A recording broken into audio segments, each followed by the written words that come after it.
কি ব্যাপার, কেমন আছো সবাই? অবশ্যই জানিও। দেখো, আমরা সবাই এখন বছরের শেষ মুহূর্তে দাঁড়িয়ে আছি, আর হয়তো একটা দিন আছে, এটাই হয়তো আমার বছরের শেষ ব্লগ হতে চলেছে।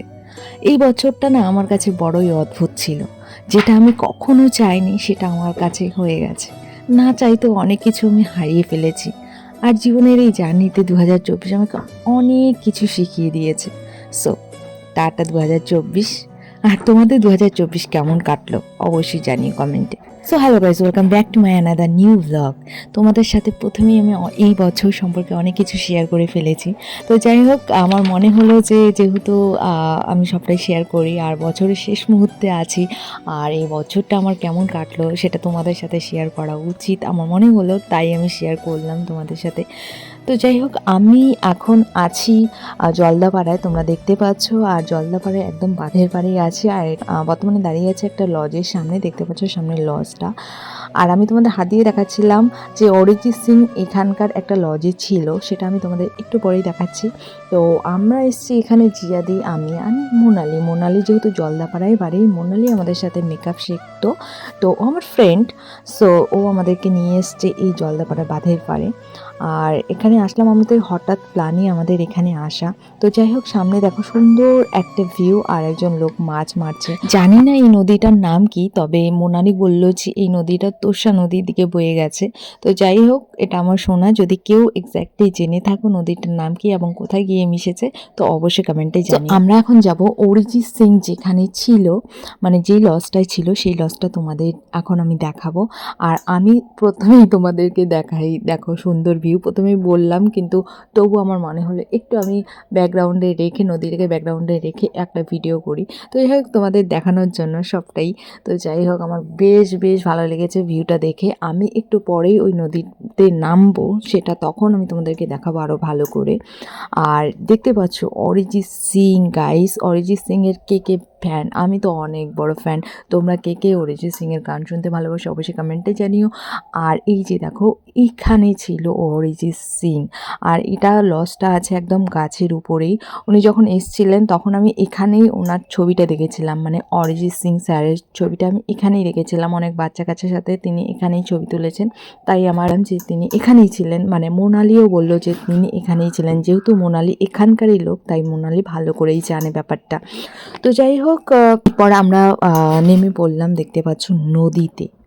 আর এই নদীতে না অনেক লোক মানে যাতায়াত করছে একদম নদীর জলের উপর দিয়ে, অনেক বড় জল। এখানকার যে মহিলারা আছে তারা মানে এই যে তারা আবার মানে নিয়ে আসে, ওই যে সামনে দেখতে পাচ্ছ জঙ্গলটা, সেখান থেকে গাছের কাঠ তারা আবার এইদিকে পার করে আবার তারা নাকি ওগুলো বিক্রি করে, অথবা তারা এগুলো রান্নার কাজেও ব্যবহার করে। তো ওখানকার একজন স্থানীয় লোক আমাদের বলল। তো আমার মানে দেখে তো ভীষণ কষ্ট লাগছিল, কারণ এরা বলে এখান থেকে আরও মানে এই যে ফরেস্টটা দেখতে পাচ্ছ, ফরেস্টটা থেকে আরও 10-12 কিলোমিটার দূর থেকে গিয়ে ওরা এই কাঠগুলো নিয়ে আসে। তো যাই হোক গাইস, মানে যার যেটা জীবিকা সেটা তো তাকে করতেই হবে। যাই হোক, আর এখন দেখতে পাচ্ছ এখন আমরা নদীতে নামলাম, মানে জিয়াদি আর আমি। মানে জলটা ভীষণ ঠান্ডা ছিল। আর আমি একটু বললাম যে শান্তি করে নেই। তো আমরা দুজনে শান্তি করে নেওয়ার পরে আমরা বললাম যে মোনালিকেও শান্তি করে দেই। দেখো মোনালি দিকেও জল দিও না আমার ক্যামেরার দিকে। তো যাই হোক, এখন আমরা আছি এখানে। আর আমি বলতেছিলাম যে আরে এত ঠান্ডা জল, দেখতে পাচ্ছ একদম নীল জলটা দেখা যাচ্ছে। আর জিয়াদি তখন বলল যে একটা শাহরুখ খানের পোজ করি। আমি বললাম তুমি পারবা নাকি? আমরা পারি নাকি শাহরুখ খানের পোজ করতে? বলে কি লাইট পোজ করবো, শাহরুখ খানের লাইট পোজ। তো চলো, তারপরে দেখো আমরা করলাম। তারপরে বললো একটা গান কর, তারপরে আমি একটা গানও করলাম।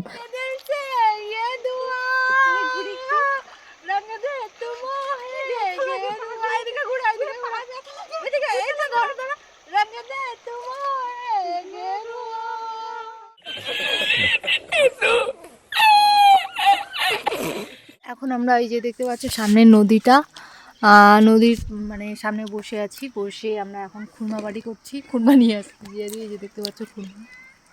এখন বসে খুরমা খাচ্ছি, দিদা পাইছে মোনালি, এদিকে আমি, আর এদিকে নদী দেখতে পাচ্ছ, সুন্দর সা ভিউ।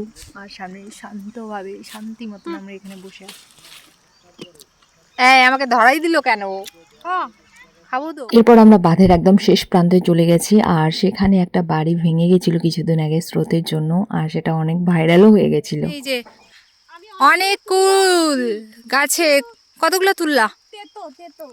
তেতো, তাহলে তো খাওয়া যাবে না। আমরা ভাবছিলাম নিয়ে যাব, বাট তেতো তো খাওয়া যাবে না। দিন ঘোরাঘুরির পর মোনালি আর রঞ্জনে নিয়ে গেল তাদের পার্লারে, আর তারা পার্লারটা দিয়েছে জলদাপাড়া একদম বাজারেই। আর তোমরা যারা জলদাপাড়ার কাছাকাছি আছো বা যারা আমার ব্লগটা দেখো জলদাপাড়া থেকে, তারা গিয়ে ওখানে ভিজিট করতে পারো ওদের পার্লারে। তো যাই হোক, 2024 শেষ হতে চলেছে, আর বছরের শেষ মুহূর্তে এসে আমি একটাই কথা বলতে চাই, আমি যদি কারো মনে দুঃখ দিয়ে থাকি তাহলে অবশ্যই আমাকে ক্ষমা করে দিও। অ্যান্ড তোমাদের কেমন কেটেছে 2024 অবশ্যই সেটা কমেন্টে জানিও। আর জীবনে না কেউ কোনোদিন সারা জীবন পাশে থাকে না, আর এটা জীবনের একটা পার্ট, একটা অংশ। যাই হোক, তো সবাই ভালো থেকো, ভালো কাটাও 2025। আর 2024-এ যেটা গেছে গেছে, ছেড়ে দাও, এগিয়ে যাও লাইফে। আর হ্যাঁ, আমি 2024-এ যা কিছু হারিয়েছি আমি অলওয়েজ মিস করব। আর আমি বেশি কিছু বলতে চাই না, বেশি কিছু বলতে পারবো না, আমার অজান্তে অনেক কিছু হয়ে গেছে। সো আজকের ব্লগটা এখানেই শেষ করছি, দেখাবে নেক্সট ব্লগে। টাটা।